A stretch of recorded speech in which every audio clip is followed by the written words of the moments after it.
धन्यवाद देना है, क्योंकि क्या पता हम लोग यहाँ हैं, कल कहाँ रहेंगे, क्या हो जाए हमारे जीवन के साथ। इसीलिए इस बहुमूल्य समय को, बहुमूल्य जीवन को समझकर इस परमेश्वर को हमेशा धन्यवाद देते रहेंगे। क्या मृत्यु के बाद हम लोग ऐसे कर सकते हैं?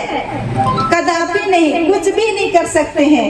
ना हमारा लहू कुछ भी नहीं कर सकता है, ना धन्यवाद कर सकता है, ना ही प्रार्थना कर सकता है, ना ही इस जगह में बैठ के हम उसका जय जयकार कर सकते हैं, ना ही उसका वचन सुन सकते हैं। ऐसा दोबारा मौका नहीं आने वाला है। मेरे प्रिय भाइयों बहनों, यहाँ उपस्थित प्रत्येक जन से मैं यही कहना चाहूंगी कि इस जीवन को बहुमूल्य समझे और हर पल हर क्षण परमेश्वर के संग बने रहिए। हालेलुया। इसलिए आगे बोल रहा है, क्या मिट्टी तेरा धन्यवाद कर सकती है? जहाँ हम लोग का मृत्यु हो जाता है, हम लोग को दफन दिया जाता है, उस वो मिट्टी परमेश्वर को धन्यवाद दे सकती है? ऐसा कभी नहीं हो सकता है।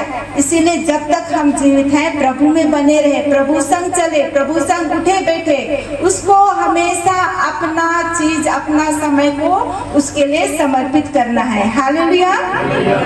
वह तेरी सच्चाई का प्रचार कर सकते हैं।